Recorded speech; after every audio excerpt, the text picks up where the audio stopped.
Okay, this is week 5 of the AI valuation code, and today we're going to talk about how we're rethinking intellectual property in the age of artificial intelligence. Thank you very much, Margaret, for joining me today. How are you today? I'm great. How are you, Matteo? Very well, thank you very much. So let's say this: most businesses they think that intellectual property is something you protect. Absolutely right. But in an AI economy, it's not something you scale instead. What's your opinion, Margaret? I think ownership is not longer enough. In the past, it might have been, but today, what really matters is whether it evolves and whether you can monetize it. Okay, interesting. And that actually leads me to actually make ask a question to the audience now. Let's start here because I've been so intrigued by the conversation I've had in the last couple of weeks with a few finance professionals. The quick question for everyone is, do you currently see your intellectual property as A, legal protection, B, revenue driver, C, not sure? Okay, so type A or B or C in the chat.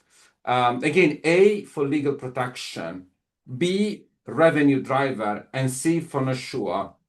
So I'll be very curious for some answer to this because there are too many people who seem to think that it's about legal protection, and I wonder what's your view on this, Margaret? I think it's a very interesting point that you're raising, Matteo. Very often when I speak with clients, they tend to see it as primarily legal protection as well, and they don't really see the opportunity that is beyond um, that IP, right? It's not just protection, but it's also um, opportunity. Okay, okay, and no, I think this is such an important point because in AI-driven economy, what we need to do really is to understand that really documentation of your IP is much more important than it is in a different type of economy. So you have to document it, uh, then you protect it, and only after you protect it, you then can monetize it. So very, very happy to receive any comment from anyone who wants to write about this, about their own experience. Yeah, last week I met an entrepreneur who told me that he was doing the IP by in the wrong sequence. The wrong sequence, it means, he was trying to monetize it before you protect it. Now, that's not really something that AI will actually forgive you for because you need to really make sure that you really protect before you monetize. In my book, Felt Pivot Scale, I've spoken about quite a few case studies. I think the most glamorous one is Dyson, who tried 5,000 times a prototype. He failed so many times before he could actually come up with a minimum viable product, but he never actually documented it publicly, of course, he made sure that once he really broke through, then he protected it. And only after he protected it, he brought it to the market. So this is a very, very important point for many, many people. So yeah, I'm happy to see that there are some answers already. Thank you very much for that. Yeah. So I mean, what we're trying to do is really to force strategic thinking, you need to really think strategically in an AI economy. You cannot just really, think that this is going to be, uh, like the old days. And don't forget, we live in a world where the intangible value of the economy is actually more than 92% of the S&P 500. So we need to really make sure that we adapt to this. Okay, Actually, go ahead. Yeah. even in the M&A world, when we look at an investor side, right? Um, and we look at a target, if the IP has not been protected, if the IP has not been used in the right way, obviously that represents a discount in the valuation. So what you're going to end up having is less money because you didn't take the right steps of your IP. Yeah, the right step and the right sequence as well.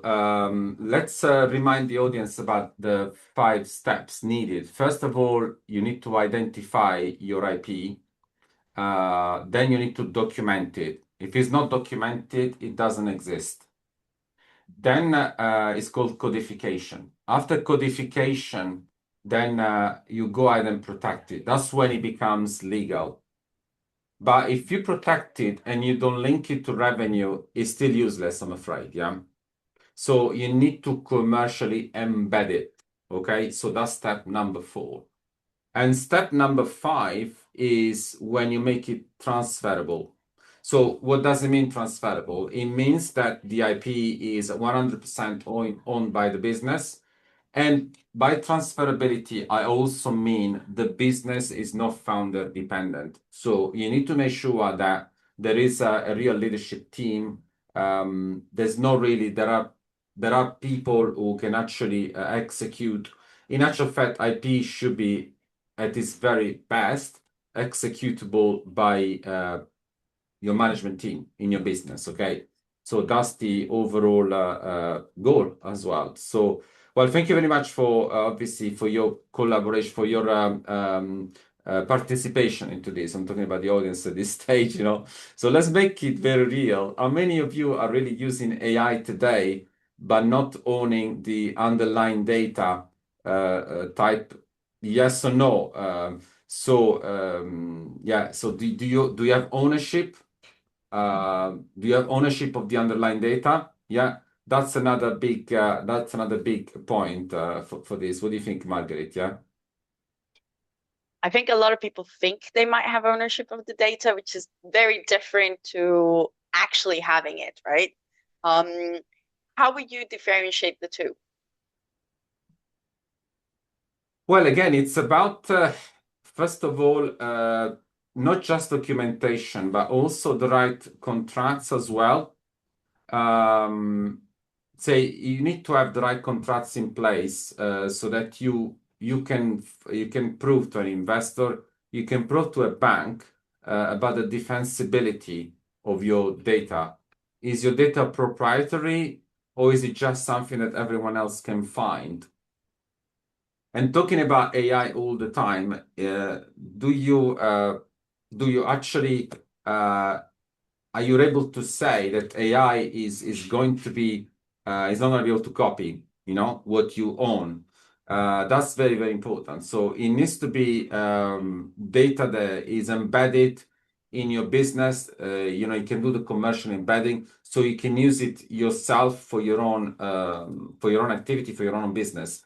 So it's fundamental the data is owned and is protected as well.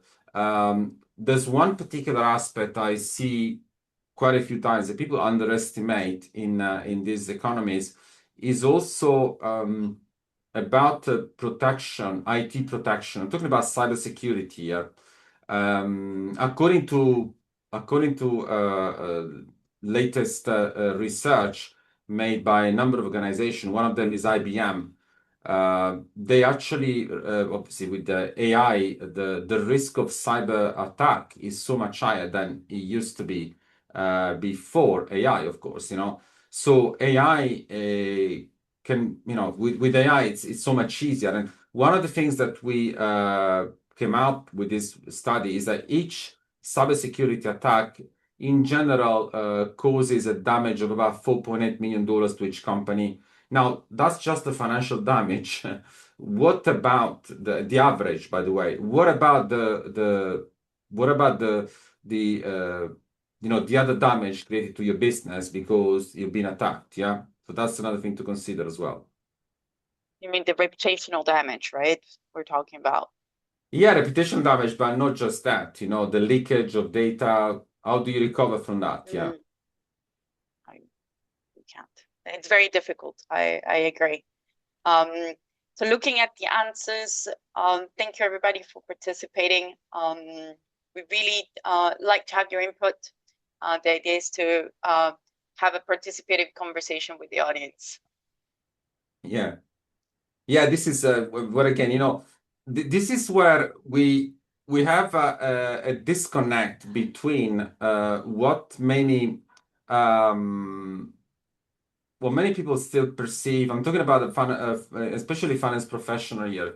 If you are with us today, don't forget this. Today, 92% of the valuation of the S&P 500 is made by intangible.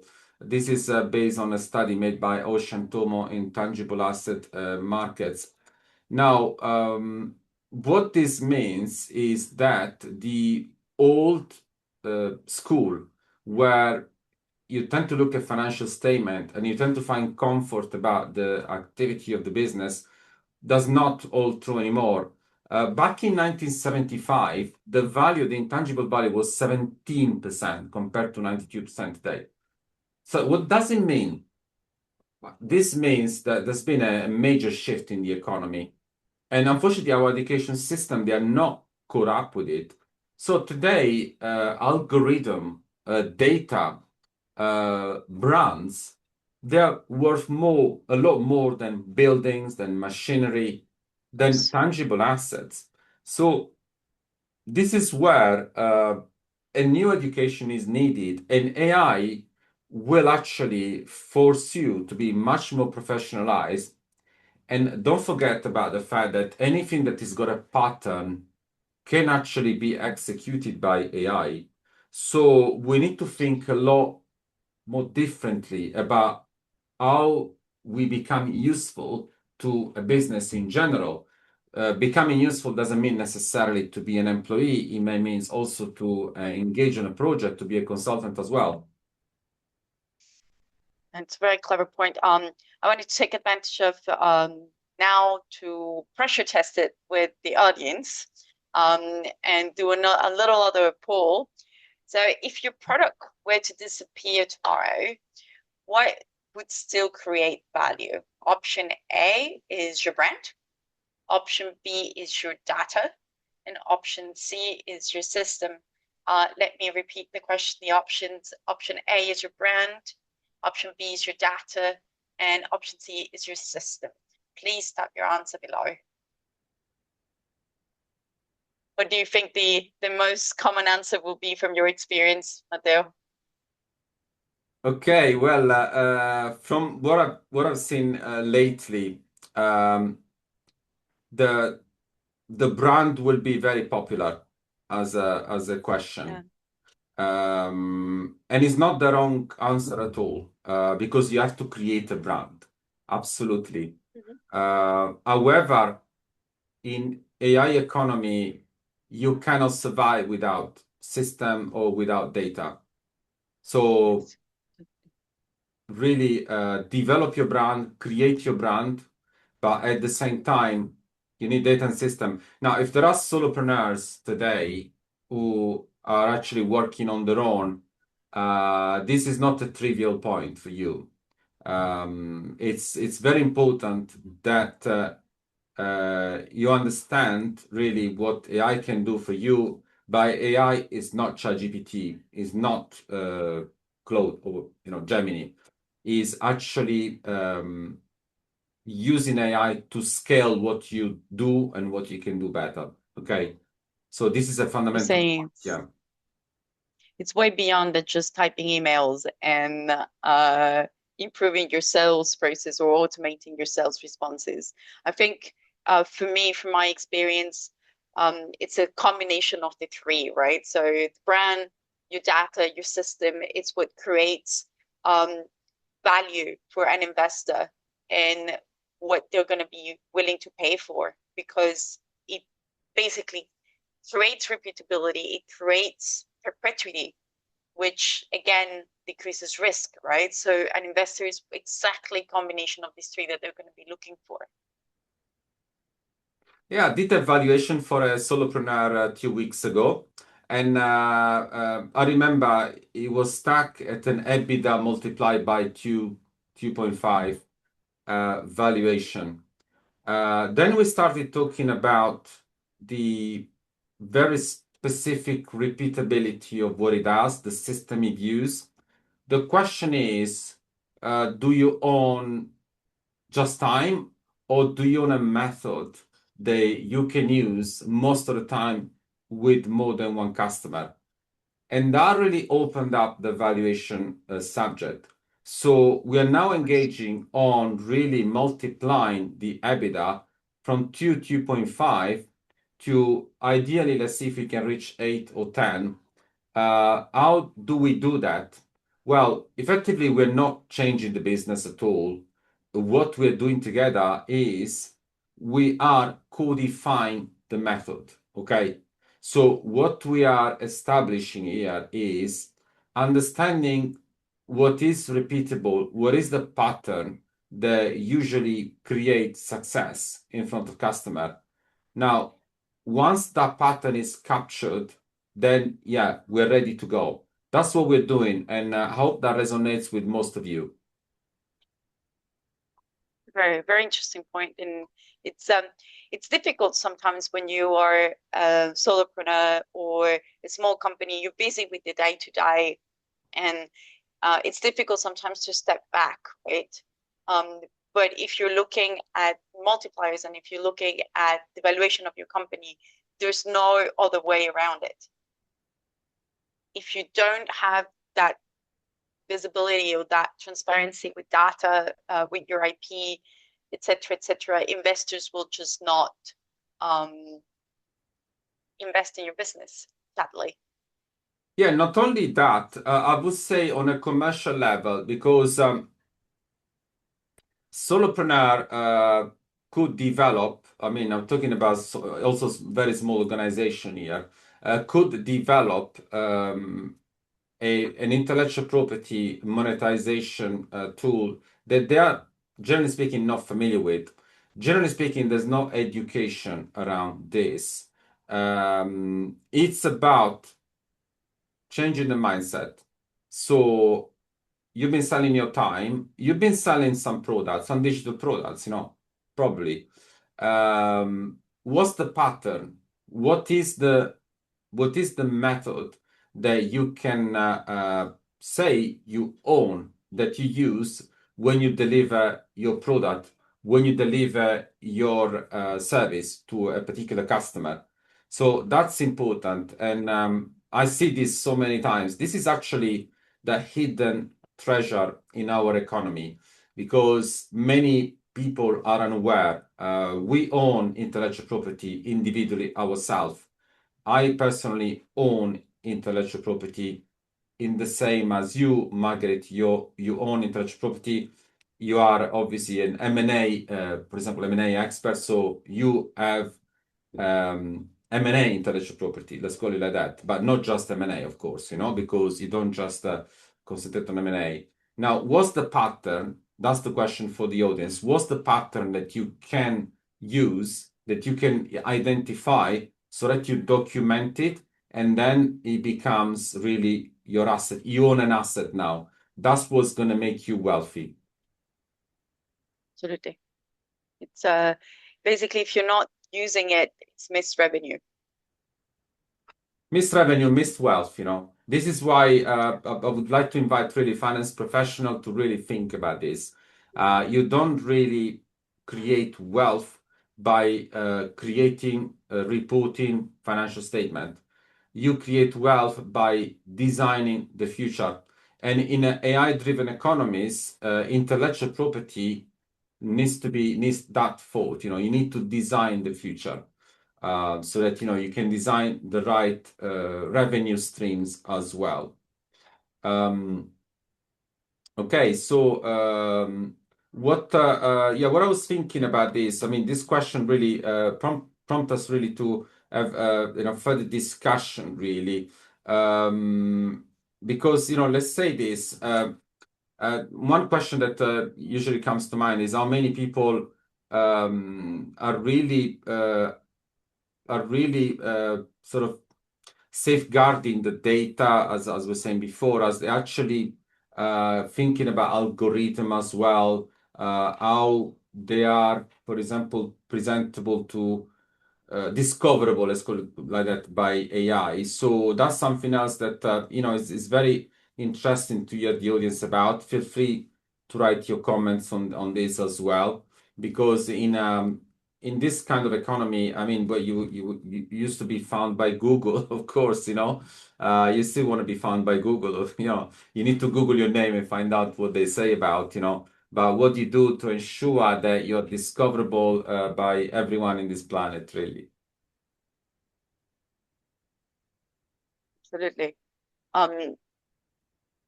I'll be really curious to know the answers, because I think unfortunately in today's world, AI is not used to its full potential, right? They're using ChatGPT or Gemini to help with daily tasks, but they're not really using it as a tool for their valuation and a tool for the value of the companies beyond. I would actually be really curious to know, and I'm asking the audience, but you as well, Matteo, obviously, if you know how this AI and the right use of AI impacts your valuation. Yeah, this AI, I personally would like to encourage this thinking, AI really demands professionalization. If nothing is documented, AI has got nothing to scale. That's the reality.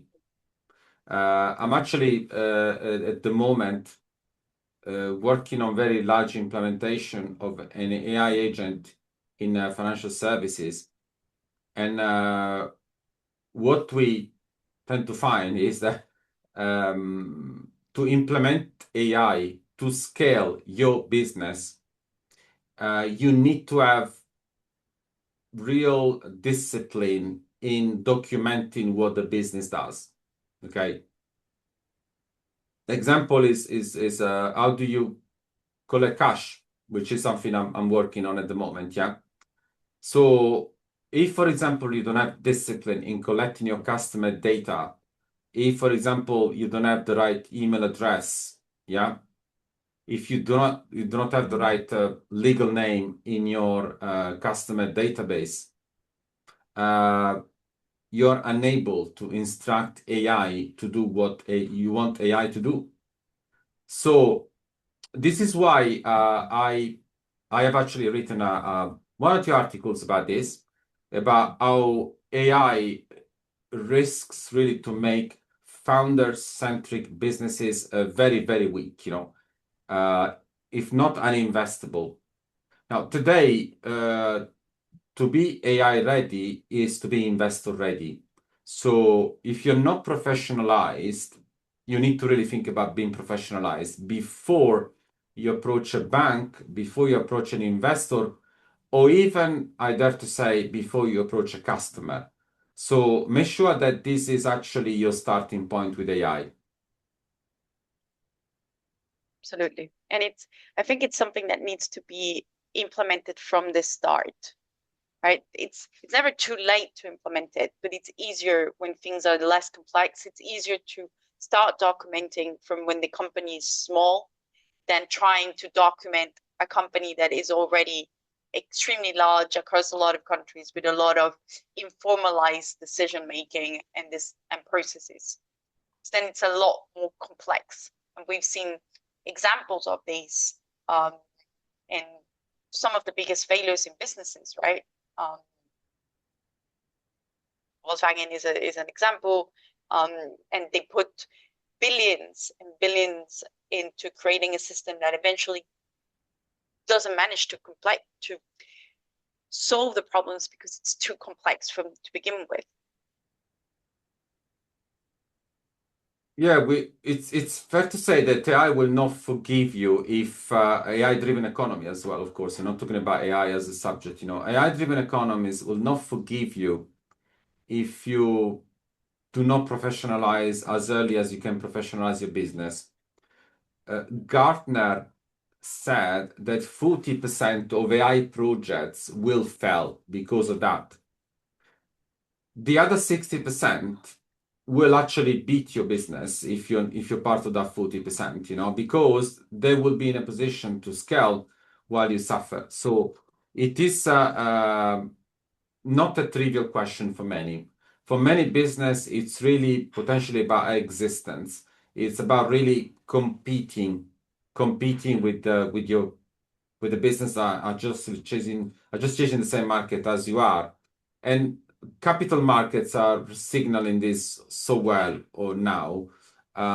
They reward companies with AI-driven efficiencies with large share price increases. So capital markets are telling you already the story before you know it, They are effectively making sure that well, they invest in professionalized business, and they're going to effectively ignore businesses that are not professionalized. You will not get the funding if you can show that you are AI ready, for example. So because why choosing you when they can choose someone else who is more professionalized?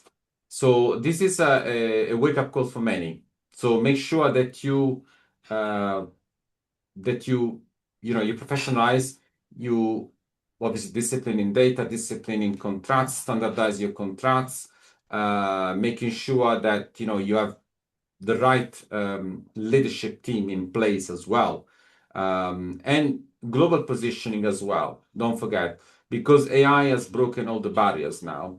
So you can't be just strong in your country. You have to be strong everywhere in the world. You need to really start thinking natively to be a global business. Yeah. Let me bounce back on what you just said with another poll. That is, these polls are meant also to push reflection, right? So to help you analyze and understand your business. So if we look at how investors look at your business, if a buyer reviewed your business today, what would they actually be buying? They'd be buying option A, contracts, option B, revenue, option C, a system that improves itself. Which one do you think the investor would value the most? Where would they invest, right? You need to keep risk in mind.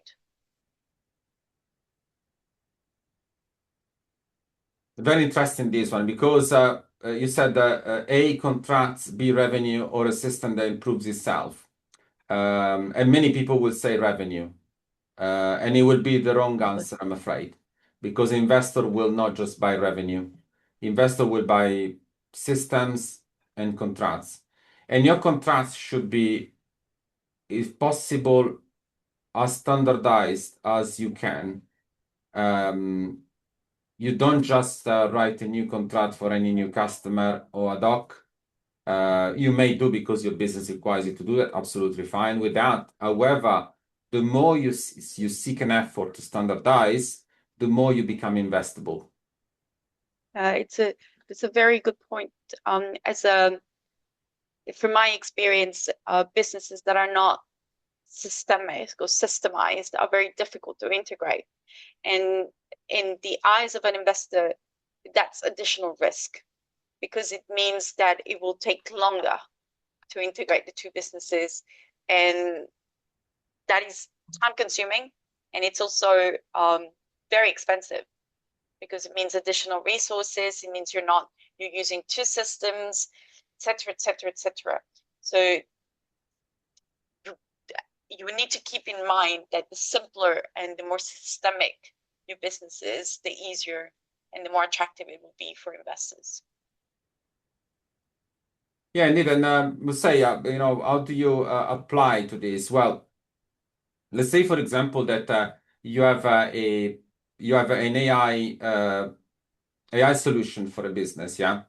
How do you start really developing AI so that it becomes a real force in your business? Well, the answer could be you start to redevelop a set of rules, yeah? Let's say 10 rules, 20 rules, whatever rules you have. Now, those rules about your AI delivery, let's call it like that, they will become your standard. But then from time to time, you will be able to flex according to a specific customer request. But first, you need to find the real standard, because don't forget, investor will really value revenue durability above anything else. Okay, so quality of revenue is fundamental. That's what you need to show. Just revenue on its own, especially historical revenue, is useless. Once again, I would like to refer to finance professionals who are present here today. Financial statements are useless when it comes to telling an investor the quality of your revenue. That's why, I always say, we need to really change the way we think finance professional. We need to ensure that we are able to establish, for example, revenue by segment, the LTV CAC ratio, for example. What's your lifetime value compared to your customer acquisition cost? Is it going up? Is it going down? Is your margin protected? Are your contracts legally strong as well? So this is where, especially in AI-driven economy, it becomes fundamental. It's one of the very strong points that we check during a due diligence. It's the quality of the revenue, and a lot of the time is actually spent on understanding whether that revenue is repeatable, whether it's protected. And if a company might have an amazing revenue, but if they don't have established contracts or documents that prove that the revenue is repeatable, they can tell me that they had customers for 20 years or 5 years. It doesn't matter. In terms of how a buyer sees it, that is risky. It's a risky investment. And so that obviously will impact your valuation as well. No, yeah, I could not agree more on this. I mean, you see this also in stagnating business where you are not really growing as much as you would like to, and that causes a real issue, with the revenue quality, revenue durability as well. It's fundamental that you really audit what is still today your intellectual property strength, the reason why a customer buy from you, and audit your contracts, audit how well you're performing. The LTV CAC ratio, for example, is again fundamental. It's not a static number that you're able to calculate every now and then. You need to measure it all the time. Yeah, talking about these stages, there are 5 stages in business: startup, scale up, stagnation, crisis, and exit.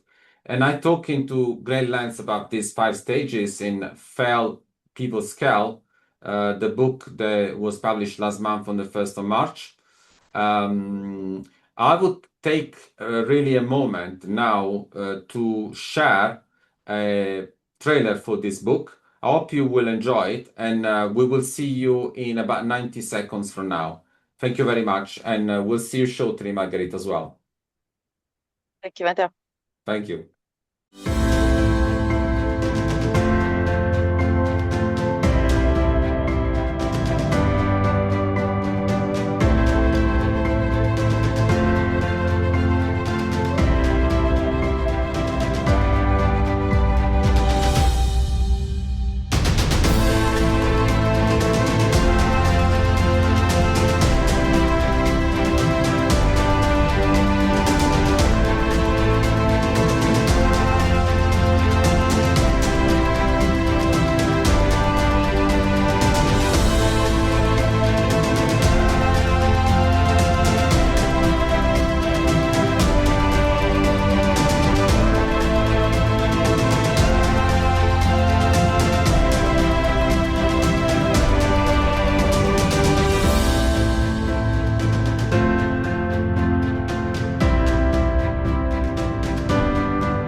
As you've seen from the trailer, you can find the book on Amazon. It's been designed really for the time we're living in, though the high valuation triangle was initially created in 2017 and is an evergreen solution for many business entrepreneurs. It was initially presented to the University of Plymouth. So I'm really sure you're going to enjoy this book because it's going to drive you through really what we're living through at the moment, which is AI-driven economies, where intangible are dominating the economy as never before, and they're going to continue. And unprecedentedly, we have $10 trillion of private capital coming to markets in the next 48 months. This is unprecedented in our history. So we're seeing private capital like we've never seen before. And they're chasing businesses that are investable, which is why this matters to you right now. So, Margaret, we were talking about revenue quality, what investors really do. And obviously, in your M&A activity, you've seen this so many times, yes? Yes, it's one of the first questions that an investor will look at is because it determines the value of what you're buying, right?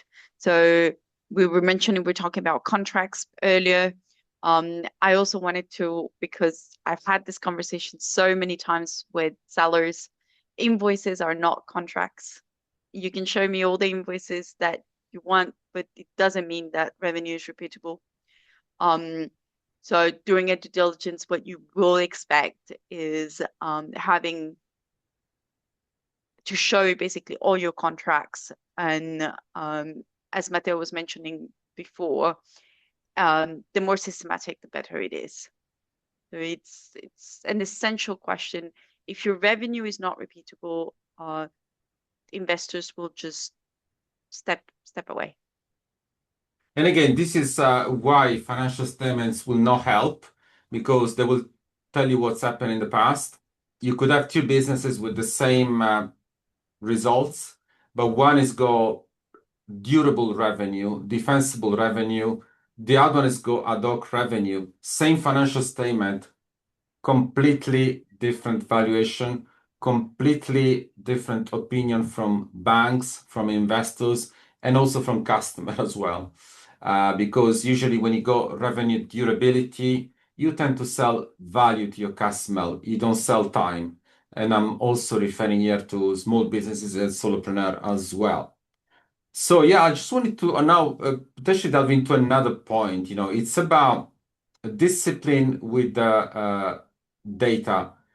As we've been talking today about intellectual property, defensibility, documentation, and then protection, and then all after that monetization.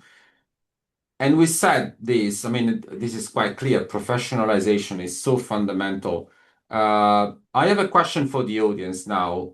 Now, the question is, do you currently track where your data is generated and stored? You can have three answers, effectively. One is yes, the data is fully mapped. Then the second answer is partially. And the third one is not at all. Now, I'm very curious to find out how this will be taken and what's your answer. Margaret, what do you think usually you see popularity around this? I want to expect the answer to be partially. I expect if people are honest when they review the businesses, they would realize that it's partially. This is another point that investors will definitely look into, right? The AI we were mentioning is all about the quality of the data that goes in, right? If you put in trash, you're going to take trash out. And this is basically the basics. Where your data is stored, how is it generated, how is it mapped, so that AI can create the system and it can learn from the system. It's not just using AI, but it's really creating a learning machine, basically. Yeah, it's about AI really fueling a system, and it's about really the purpose. It's really yeah, you move from something that I would call a theoretical to real execution.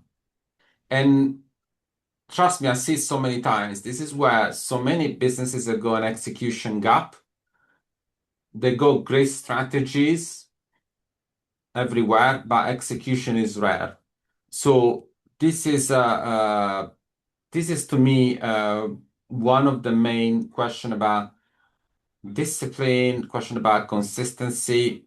There's nothing glamorous about really keeping your data really fully mapped, but it makes a big difference to the quality of your business, how it performs, how it becomes investable. I mean, a business with clear IP documentation can gain several multiples on valuation. So you could be unconsciously losing millions by not really following this. It's it looks difficult or tedious, but in reality, it's a one-time task, really, and then it's just the maintenance of that documentation, right? But the effort is from the beginning, and it needs to be done. Otherwise, your business will lose value, and as it as it keeps on going and AI keeps becoming more and more and more important, your business will lose even more value. And by the end, it would even not be even considered by investors. Yeah, I was speaking about gaps. We tend to see execution gap. We tend to see ownership gaps in businesses. All that creates really lack of momentum and lack of performance as well. But don't forget, performance on its own requires a why. Okay, performance just for the sake of performance does not really impress investors or banks. You need to ensure the driver of your performance is 100% present, and this is why discipline is needed. That's why your systems need to be absolutely in shape. Absolutely. Now, just I wanted to put out there another poll just to keep our audience on their toes.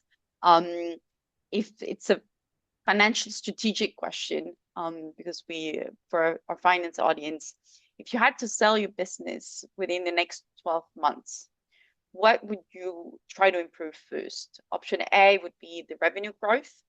Option B, your profitability. Option C, your IP, your data, and your systems. Let me repeat the options again. A for revenue growth, B for profitability, and C, IP, data, and systems. I would Look say forward this to. this is where we can find some predictability here because most people will pick revenue, uh, but investors will go the other way. They will pick systems. Yeah. So when investors say no to you, when capital say no to you, even banks say no to you, you know why? Because uh, you're talking about revenue, you're talking about your upside. Immediately, as soon as they answer this, they will measure the downside Absolutely. because that's what banks and investors see. You know, when you start talking about your upside in revenue. And for finance professional, again, this is a very important point to consider when you prepare your narrative for investors, for banks. You need to ensure that you can describe the IP, the data, the system. You can describe how defensible and how sometimes also offensive because defensive means you cannot attack it, but offensive means you can make money with your IP. So it is fundamental for finance professional to understand that just presenting a business plan forecast does not really cut it. You have to show this quality as well. Absolutely. And it's those systems and the brand, the data that create the real value in a company in the eyes of the investors.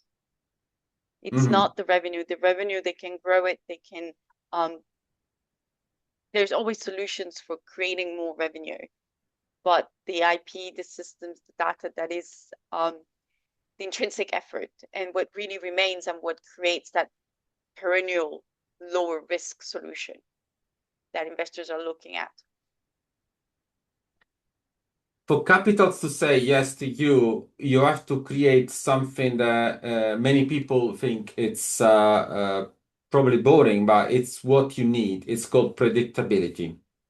So you need to show the patterns that will allow an investor in a bank to say yes. Okay. If you're not predictable, you're not going to get funded. That's the 100% certainty I can give you today. I saw a business 3 weeks ago showing very lumpy revenue. And even if the growth was really impressive, it was rejected for capital because it just doesn't work. Absolutely. It's a very interesting point. Sometimes how the founder sees their business and how investors will look at it, and the investor lens is always true risk, and everything that creates risk is basically a big no-no for an investor, and it ends up being either they reject the proposal or you get massive discounts, and so you leave millions on the table, if not more. Yeah, this leads me to a very frequent question I see with founders in general, but sometimes also with finance professionals. And the question usually sounds like this: how can I increase the multiple of my valuation? Well, the simplest answer is is by reducing the risk, by reducing the uncertainty. So investor will think like this, risk goes down, valuation goes up, your multiple goes up. When risk goes up, valuation goes down. So it's an equation, actually. So that's what you really need to concentrate on if you want capital. And the same goes with banks as well.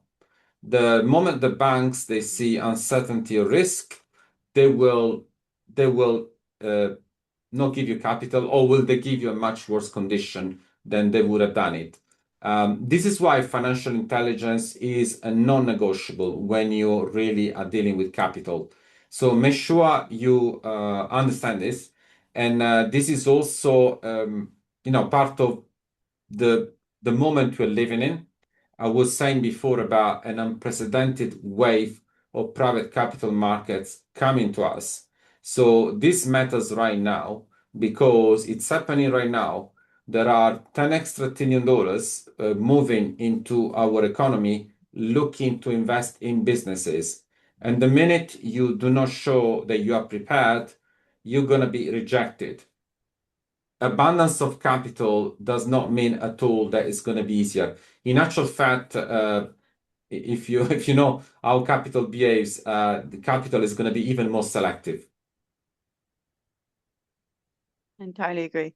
And I wonder you're experiencing this in mergers and acquisition as well, yeah?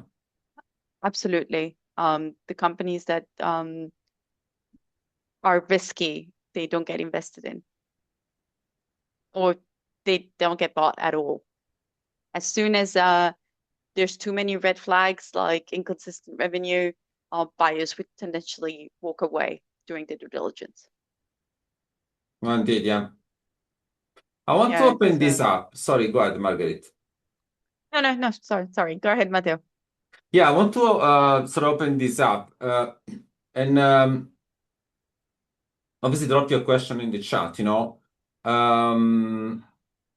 Now, the focus is on think about your business model. Yeah. Think about your intellectual property and think about your AI strategy. Now, what is currently your main focus as we speak? Obviously, if it's all three of them, by all means, say that. I'll just repeat these three focus, that we should understand from you. Your business model is the first one. The second one is your intellectual property. The third one is your AI strategy. so that we know really what is your personalized view on this, yeah? So how do you personalize your current focus at the moment on what you're doing? And obviously, it depends on the stage as well. As I was saying before, the the book felt people scale was designed, the high valuation triangle was designed to accommodate all five stages. Stage one, startup. Stage two, scale up. Stage three, stagnation. Stage four, crisis. Stage five, exit. So in each one of these phases, you have a different behavior for the high valuation triangle. And that's why, I mean, there's no really a right or wrong answer at all. In actual fact, it depends on your situation as you are right now. And okay, and this is where I wanted you to really think about this. I really want you to think about the what we are offering immediately today. We're offering 12 outcomes in 49 days. It's a program called the High Valuation Sprint. Now, the High Valuation Sprint is designed for you as a professional, finance professional, or a founder of a business to build a business that is going to be chased by the three people who are going to put money in your bank account. Who are they? They are customers because they buy from you on value, not on price. Okay. When customer buys from you on value, they will stay with you on value. When they buy on price, they will leave you on price. Okay. The second people who are going to put money in your bank account are the investors. So the investors are going to be giving you funding if they see that you offer transferable value. If you do not offer transferable value, they will just not fund your business. So this part of the 12 outcomes. Now, what's the third group who put money in your bank account? Well, the banks themselves. Okay. So how do you become a bankable business? How do you become a business that can easily go to a bank and say, well, I need to grow my business and I need funds for my business. I need 5 million because I need to grow my revenue from 6 million to 20 million, for example. So these 12 outcomes are designed for you to be ready for this free group of people, this group of free people, really customer, banks, and investor to chase you, to you become a magnet for capital. Okay. So if you're interested in finding out about the high valuation sprint, please write sprint on the comment below. So these 12 outcomes are divided into 4 groups effectively. So the first group is really about the fundability. How fundable is your business? Is the foundation. We're going to tackle why capital say no.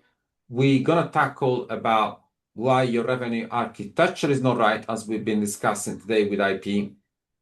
The second group will be about how to build the right leadership, the right governance into the business. Many people think that governance, I'll think about that later. That couldn't be more damaging than anything for your business, really. You need to make sure that governance, leadership, depth is in your business as soon as possible. I'm specifically referring to businesses that are either stagnating or are in a scale-up situation. You really have to ensure that if you really want to attract capital, you have the right leadership team, especially if you want to be AI ready. Okay. The third group is about, after we establish the foundation, is about how to scale, how to grow your multiple, how to have the right narrative for investors so that you actually are going to be winning that capital. And the last group is on exit and valuation building, like how to strike the right deal. This further group will make you understand why valuation is not a moment, a calculation. Valuation is a process that you design and you engineer. Okay. So valuation is engineered so that when you come to a conversation with a buyer for your business, you've already built the high multiple. In actual fact, if you're interested in a more personalized approach, we can run a more personalized program for you, which is based on, we call it valuation physics, which is something quite unique that we're able to offer, is what I call valuation architecture. So you build your valuation in a way that you will eventually be able to win investor banks or buyers for a business with the right valuation in mind. Why do we use the word architecture? Let's face it, if you own a business or if you're a finance professional, are you the bricklayer or are you the architect? Or are you everything so that you cannot concentrate on what really matters? So when you build valuation, you need to be the architect. And we're going to show you how to architect your valuation. That's a very, very good point. Yeah. So yeah, this is where so we have we hope that we're giving you value today, and we're gonna keep on answering to the comments that you're gonna put here on LinkedIn and other platform where we're putting this out too. I wonder what we should be speaking about next section, Margaret. So in the next session, Matteo, we're going to move from understanding and we're going to focus on execution. I think it's going to be a very, very interesting session. And we would suggest to everybody to join and to keep on commenting so that we can keep the interaction interesting for everybody. So effectively, we'll be looking to go from patents to algorithm, yeah? Or Right. from protection to recurring revenues. Yeah, that's important, yeah.